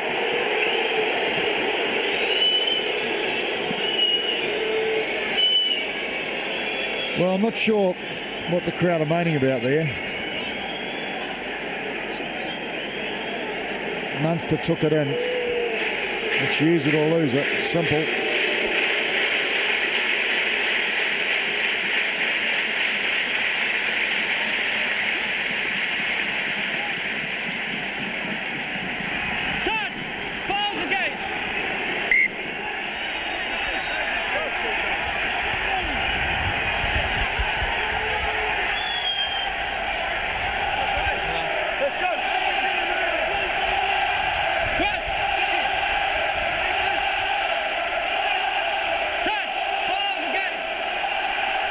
Wepu feeds.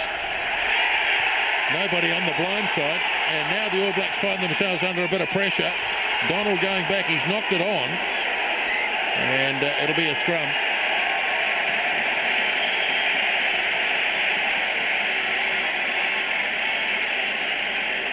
It was hooked rather too quickly. The All Blacks had nobody on the blind side at all, and Wepu found himself alone.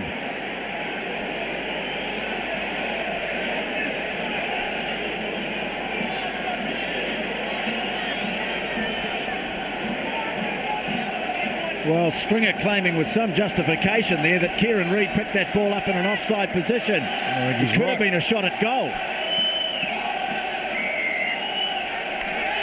Free kick taken quickly by Corlin. Stringer to Frankie Sheehan, the hooker. All Blacks turn to defend. Really the first time they've had to do this in the second spell. Howlett turns it back inside of the try scorer, Barry Murphy.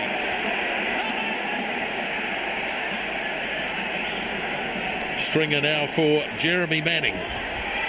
Quick hands by Murphy. Good spot tackle by Roka Thoko. Oh, where's the ball? Munster still have it.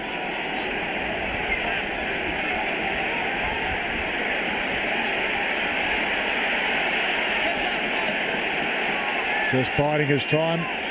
Now he goes flat. Oh boy, just finding Tony Buckley and no more.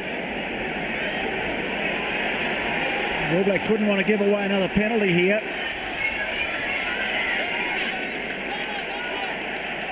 Now Stringer. Again Sheehan. The little hooker, he's turned it over. It's been stolen. Waldron had it. Oh, now Wepu for Donald. Tui Tavaki. Oh no, he should have kept the ball. Plenty of time here for the ball to be cleared away. Well, overlap available. However, New Zealand ball back inside Munster territory. Possession. 20 minutes remaining. And possession now shared. All Blacks have only been in front once in the game. One or two Munster players look as though they're feeling the pinch. The referee says we'll play on.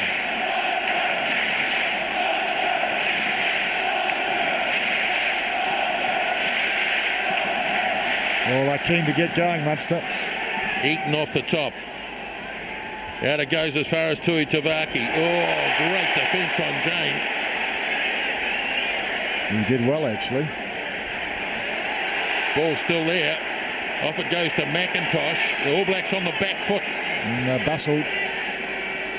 But they've got back behind the ball. Push back, push back. Wepu for Donald. Roka Thoko pops the pass. Now Gear. Gear looking to burst and he loses it. And there'll be no advantage here for Munster.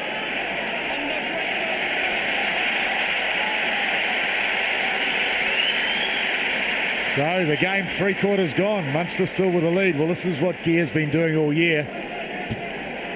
Not dropping the ball, I mean powering through tackles and having the strength to continue. Well, there's Jane, hit ball and all. It was magnificent timing, the tackle.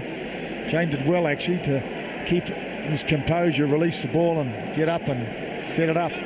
Yeah, but in some ways the All Blacks are allowing them to do it, Murray. They're playing very laterally, just moving the ball wide.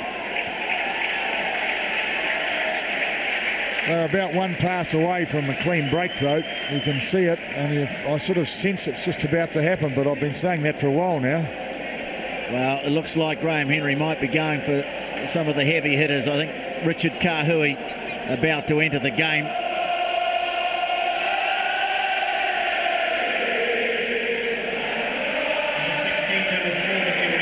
Looks like Hicker Elliott might get a run shortly.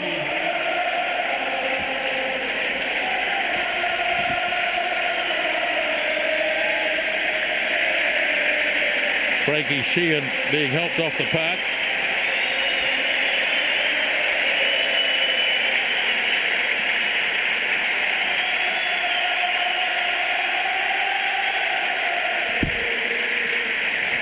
He's played 154 matches for this team.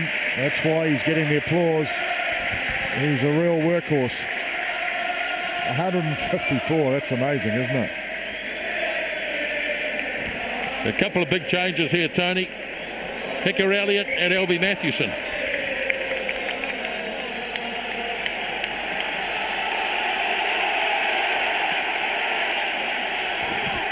Well, he's quick on the break, this Matthewson. Different game to Weepu. It'll be a contrast.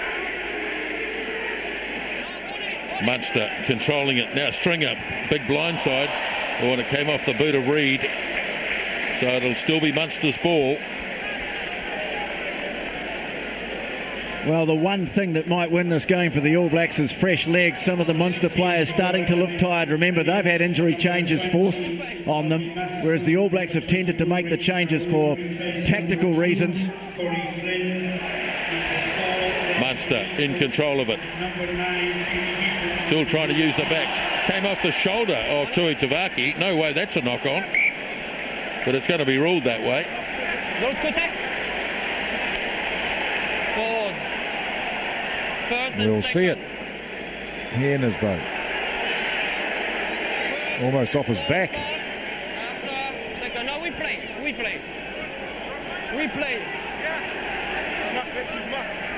play. And he's dead right. Both teams are playing. Well, he's saying that because one of the Irish players, their left winger, went down with an injury. He had to get back to his feet pretty sharply, Ian Dowling. So it is All Black ball. Matthewson waits. Off it goes to Donald. Tauiava. Now Corey Jane fired it on as quickly as he could to Rakathoko. Rakathoko powers through a couple of tackles, but Munster defence has been quite outstanding. Matthewson flat for McIntosh. No hands, Red. That's fine. Turnover perhaps. Yep. Stringer.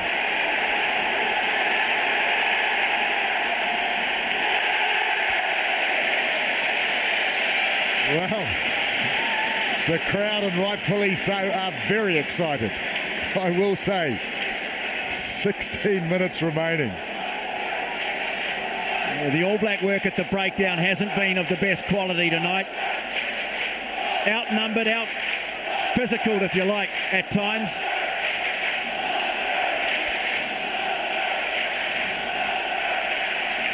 This time Murphy are down with apparent cramp as Elliott throws. Taken down by Filippo. Matthewson lobs the kick away downfield. Murphy waiting. Took it well. Toiava chased and took him 5 metres on the All Black side of halfway. Now Stringer for Manning. Warwick. All Blacks covering well across on their own 10-metre line. Looking desperately for turnover ball. Not there yet. Ball was out, and the All Blacks this time winning the breakdown. First time for a long time. Out it goes into midfield for Donald. Donald looking to carve through. Pop the pass up. Knocked down by a Munster player as Arfoa snaps it up. Reid. Matthewson. Looked to get his pass away, and he couldn't do so. And the first knock on by Munster. Well, a lot of the Munster players are in trouble now. Fatigue really starting to set in. Murphy's in trouble. I think Stringer's got a problem as well. And the thing is, they only have one back reserve left. They only went into this game with two back reserves, Prendergast and Manning. Well, they've run themselves to a standstill. They've still got 14 minutes left.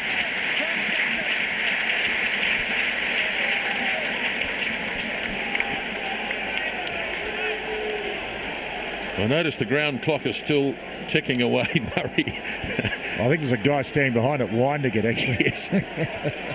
Well, Tony, I think you mentioned it before. It does remind me of the old days, you know, when the All Blacks were on tour in the British Isles and Ireland, and you had a game midweek every single week, and that game seemed to be as hard as the test match, you know. And there was never much in it. Well, now and again there was a big score, but a lot of times there would be games like this where you're clawing your way to a victory. And that's what this All Black team is trying to do. Yet to get there. Right, All Black scrum in centre field, so Messam looking to release Matthewson, and away goes Elby Matthewson. 10-metre line. Reid is going to play at halfback. Driven back. Still good defence. So Waldrum slings it away for Donald. Donald looking to carve again. Yeah, I think they've got his number on the run. I think he's got to move it. Well, plenty to the right. Look at this. Here's Matthewson. No gaps through the centre of the ruck. John Arfoa releases up for Donald. Pops a little kick in. Oh, beautiful work. It was Dowling, the left winger. Heroic stuff. And once again, the chip kick comes to nothing for the All Blacks. Well, it's a risk, the chip kick, because he can so easily turn over ball. It can be magnificent, of course. It can be the winning of a game. A little kick like that if he could regather, but it just gives the opposition a chance, in my mind. Every time the whistle blows, 3 or 4 Munster players go down, stretching. But they're full of ticker, that's for sure. They've got a spring in their step when they need it, though. 17, please. Well, what I like about their game is the way they keep on trying to make play. They're not playing negatively. They're desperate in defence, but when they've got the ball, they're moving it. And they're competing in every department. Dennis Fogarty is the new hooker. Reid challenges, can't grab it though. And the ball knocked on by the All Blacks. Scrum 15. So Reid getting a hand to it. Forward. Well, time is starting to tick away now. They are working the clock down pretty well, Munster. Well, this would be momentous. If they could pull off a victory here. Oh, Jones. Well, considering how many of their top players are missing, yeah, that would be truly momentous. Now here's Stringer for Manning. Turns it back inside to Murphy. Proving hard to put down. Very hard to put down. Now they hoe in again. Stringer. Flat pass to the skipper. Mike O'Driscoll. He's had a very good game. Now Warwick puts a kick in which he regains.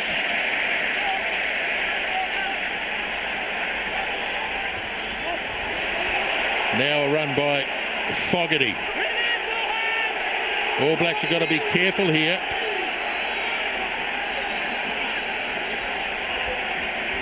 Stringer's ushered the forwards to one side. Ronan, now drop kick coming up from Manning. No good. Well, it would have been deja vu, wouldn't it? Was it 2 drop kicks 30 years ago? Tony Ward got 2 drop kicks. Jeremy Manning's the man who's really taken over the running of this back line, and the All Blacks making another significant change. Well, they hope. Brad Thorne coming on in 18, and looks like it's Ross Filippo going off. I have the time, 10 minutes to play. Tell you what, they're throwing everything they've got on the reserve bench. A sneaky little 22 dropout would work right here. Just keeping possession. Here's Muliaina coming on too.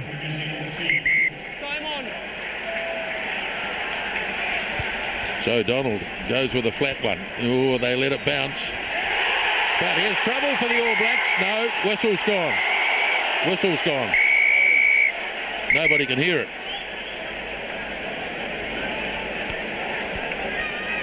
Knock on by Munster. Rather luckily from the All Blacks point of view. Well, no one seemed to be on the ball, did they? Really, the 22 dropout should have been attacked by a New Zealander. 13. And we had to keep possession. 13.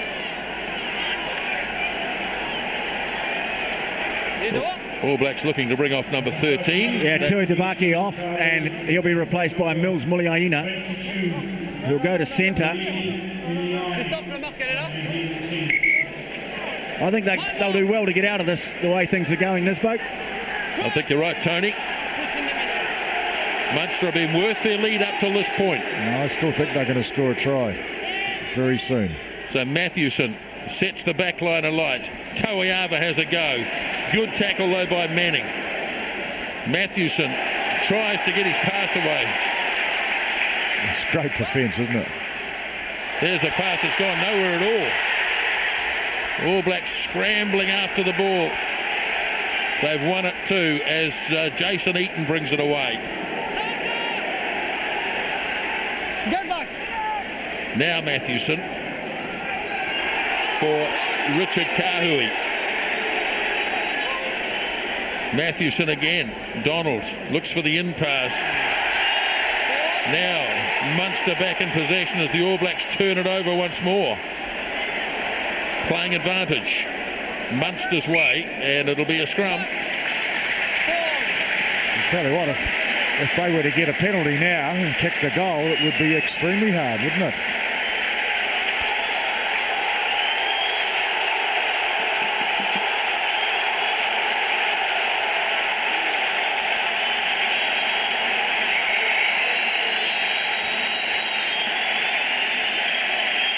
You can just see the excitement. 8 minutes remaining. I'll tell you what, the All Blacks are gathering together, trying to keep their focus, trying to keep a strategy. Well, Brad Thorne has just gone out and had a word to a couple of the backs. Just keep calm, guys. There's been a bit of panic in the ranks at times. I still think the biggest problem is the quality of ball they're getting at second phase play. Stringer feeds All Black scrum, driving strongly. Very good scrum indeed. They might be able to turn this over. I think they will. So they come up with a big scrum when they need it.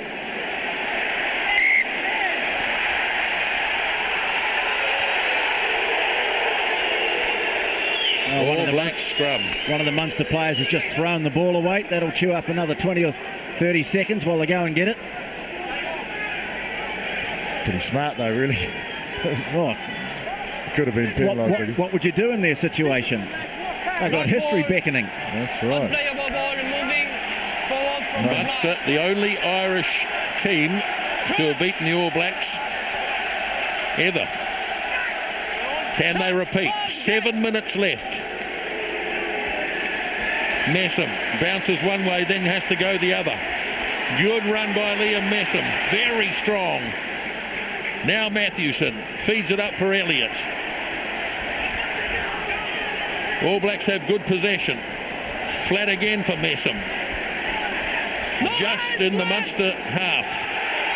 Ball kicked through and penalty. Well, he was a mile offside.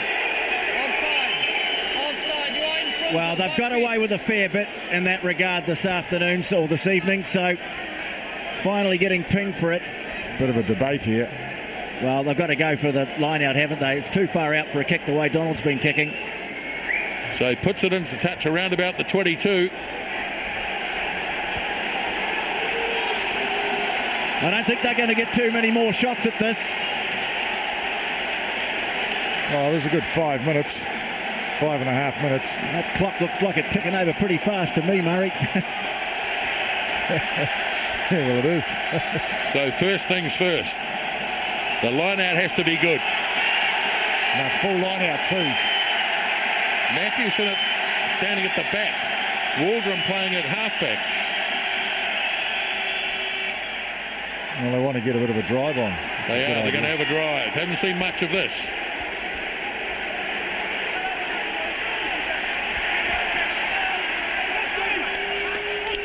Held by Waldron.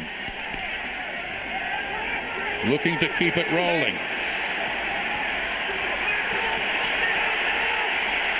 15 metres out. They still have it. I think it's Messam. It is number 8. No hands, run! Now they're going to have to release No it. hands! Matthewson drags it out. Now Donald. Toiava. Right in centre field. No, it wasn't. A real dockyard brawl in there. It is. But it's coming for the All Blacks.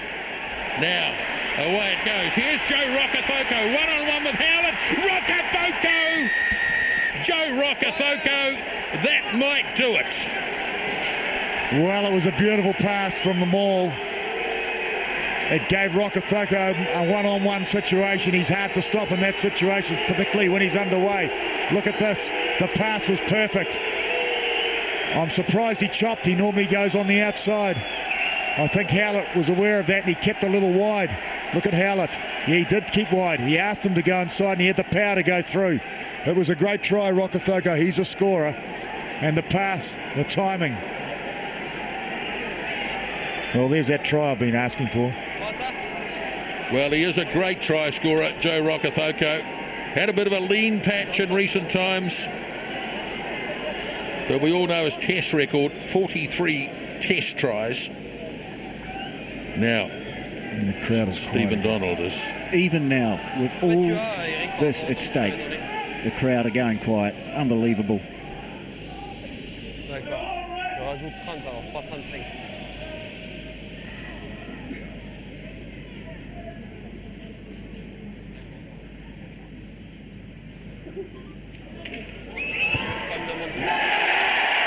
Well, the drop kick or the penalty remains an option for Munster, but they've only got 3 minutes. Well, that was the kick that was needed to defuse this whole bomb, this potential bomb.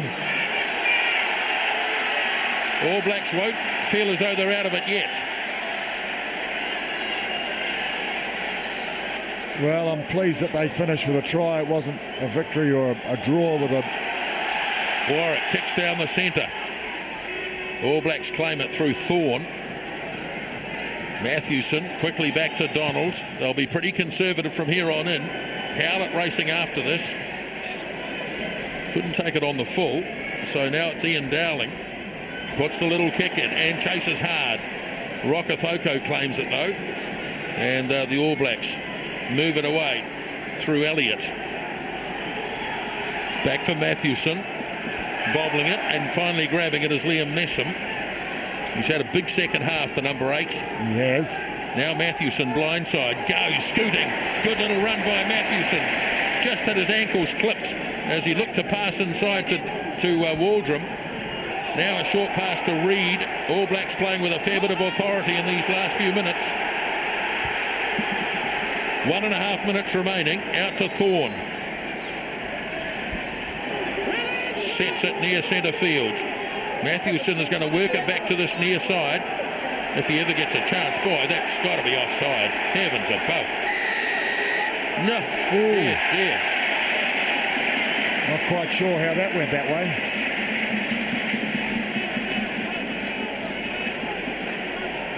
Well, it's the way it's been most of the night. I suppose the one thing you could say is he's been consistent. He's certainly allowed a contest. No, he's been a good referee. So much to kick it out. And maybe this is their last chance. A line out just in All Black territory. Well, Mathewson making the break, just ankle tapped. He had Rokotoko outside and someone on the inside. It was a try all day long. If he'd kept his feet, Stringer it was that laid the desperate tackle. Well, one more change being made. Holland on and 20 for Munster. Oh, they've messed up the line out. Yeah, lost forward by both sides, firstly by Munster. Well, that wasn't good play, Nisbo, because the man at the back of the line out was the replacement, John O'Sullivan, and he really only just arrived as the ball was being thrown in. 40 seconds to play. Referee telling everybody 40 seconds. Crutch. Touch. Pause again. Messam holding. Away he goes again. No hands. Release. Right on the halfway line. No hands, Red. No hands. Get All back, Blacks Captain, please. happy to kill the clock.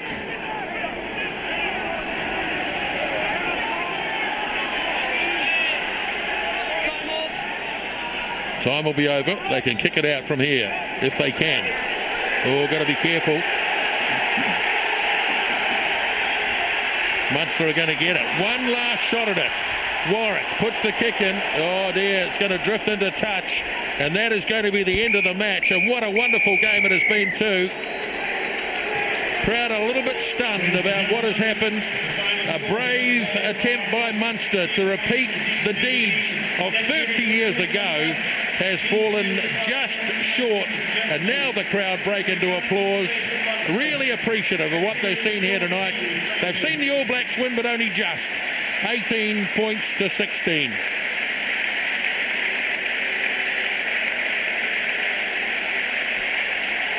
a truly amazing occasion. The emotion, the tension, the desperation, tenacity, it had it all this game. A bit of everything. A good old brawl in the set play, a real contest at the breakdown, movement from both teams, attack, counter-attack, tries, drop kicks, the whole caboodle. It had everything. It was a wonderful game. Some of the Munster players, I think, are pretty emotional about this. They led for most of the game, and you can see the disappointment and the body language that an opportunity was there. It was a late try by Joe Rokotoko that has got the All Blacks home. Liam Messam has been named man of the match. The All Blacks have won, but only just. 18 points to 16. Thorman Park in Limerick, and the crowd still applauding loudly as both teams are out on the park paying tribute to what has been a marvellous crowd. Quite outstanding. It's not often you say it's a marvellous crowd, but they really have been. And there are the All Blacks and the Munster team as well. Heroic performance by Munster. A severely weakened Munster team, it has to be said. And they've come within an inch of beating the All Blacks for the second time in 30 years. And now they come across in front of this huge stand. Little Peter Stringer, Frankie Sheehan the hooker, all heroes in their own way, no doubt about that. And it's no wonder that the people of Munster, Limerick and also Cork are so proud of these boys. They've won a couple of European Cups, Heineken Cups if you like. And it just shows the depth in the squad that they've been able to produce this performance, given that 7 or 8 of their very best players are in the Ireland squad preparing for the match against Argentina on Saturday. All right, well, let's hear from one of the Kiwis in the Munster team. He was injured during the match, but he can talk to us now. Rua Tapoki with Tony Johnson. Well, Rua, it's easy to see why you guys are the champions of Europe. What a fantastic performance and almost a historic win. Yeah, Joe Rokotoko, what a try, but no, it's awesome to be a part of it, you know, what an occasion, and yeah, pretty gutted, but if there's one team you'd want to lose to, it's the All Blacks, I suppose. What did it mean to you when you and your 3 Kiwi mates did the haka at the beginning of the game. That must be one of the greatest moments of your career. Yeah, the whole occasion really. It was a big decision to do it, obviously, but we had been asked by a few people if we would do it on behalf of the team. We went through the right channels and asked, obviously, the old players and coaches, and they were just right behind us. And so we said, we'll front up and we'll do it, and what a sight, it was just, we couldn't hear a thing. We were just out there ripping into it, but we'll remember it for the rest of our lives. And for a long time, it seemed to go pretty much according to plan for you guys. Yeah, we just, it's been a tough week. We didn't even know what our team was till 2 days ago, so it's been hard, so we just said, let's just write all the things like preparation and everything off and just come out here and just be soldiers and just make it a case of trench warfare and just pile in, not go home wondering. And I think the boys can hold their heads high, definitely. How about that crowd? I mean, we've just been so impressed with both the crowds here, but this is something special here, isn't it? Yeah, I told a couple of the boys obviously that I know well from back in New Zealand. I said, Jose and Anthony especially, I said, wait till you play and experience our crowd, man. There's nothing like it. We just love playing for them. Must have been really disappointing to have to go off. How's the knee? Is it bad?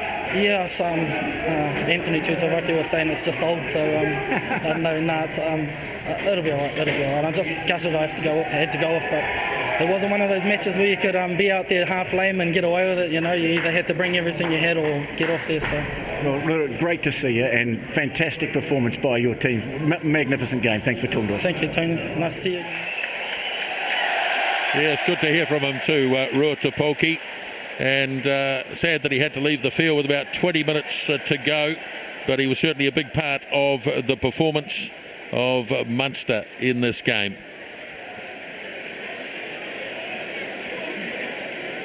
All right, we're going to hear now from one of the victorious All Blacks.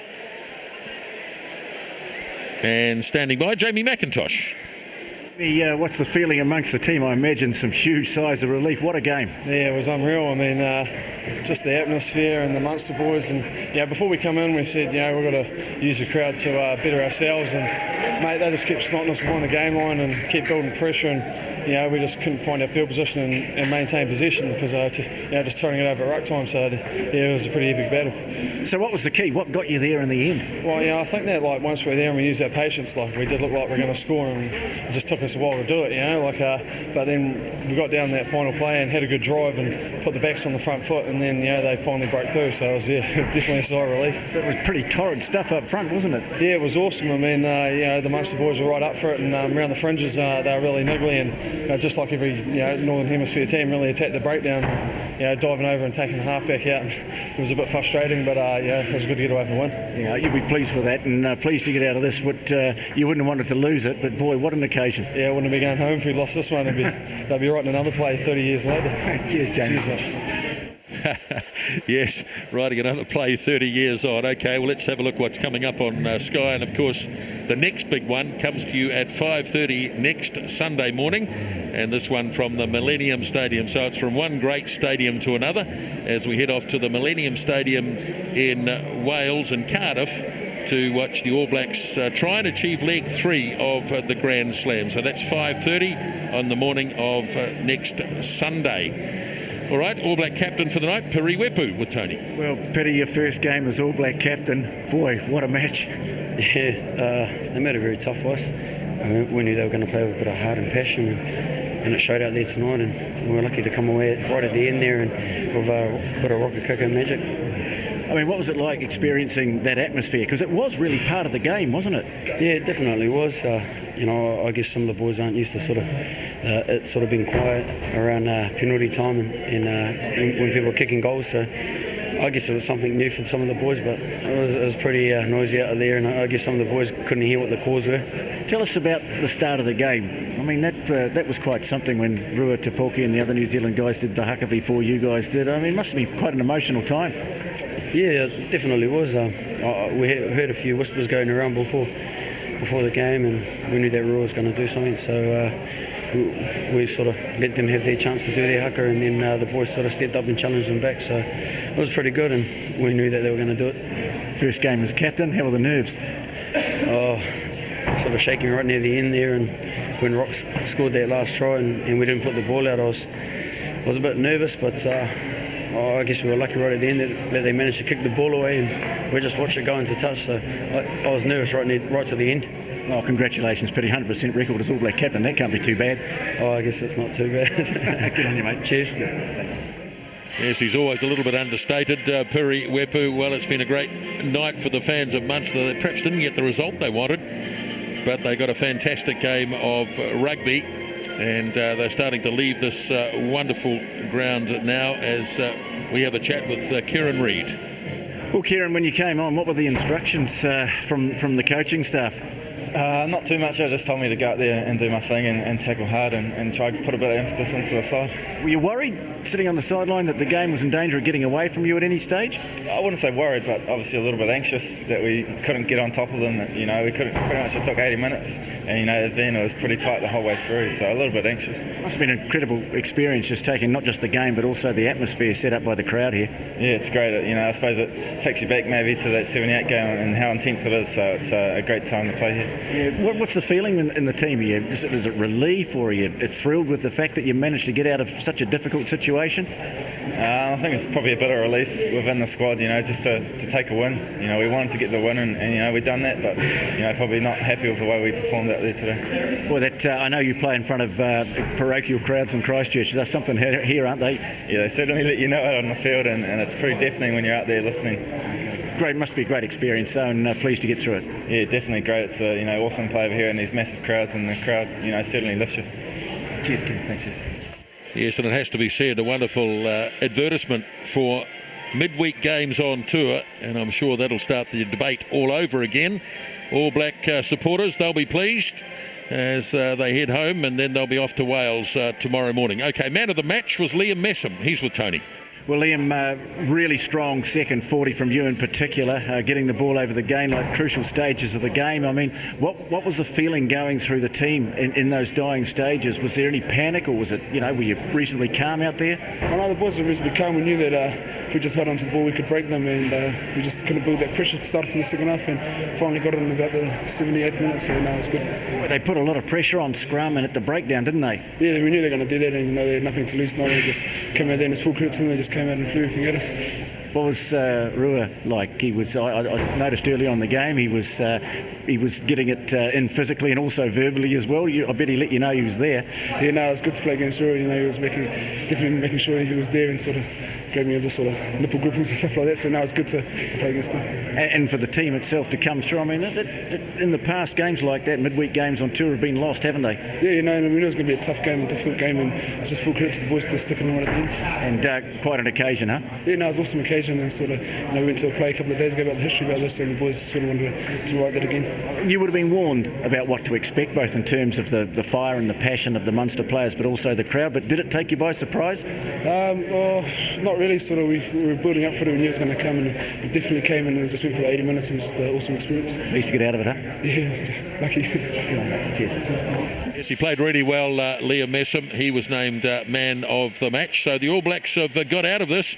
Munster led by 16 points to 10. It looked as though they might be able to repeat what happened just over 30 years ago. But a late try by Joe Rokethoko in about the 78th minute, and the All Blacks have won the match by 18 points to 16.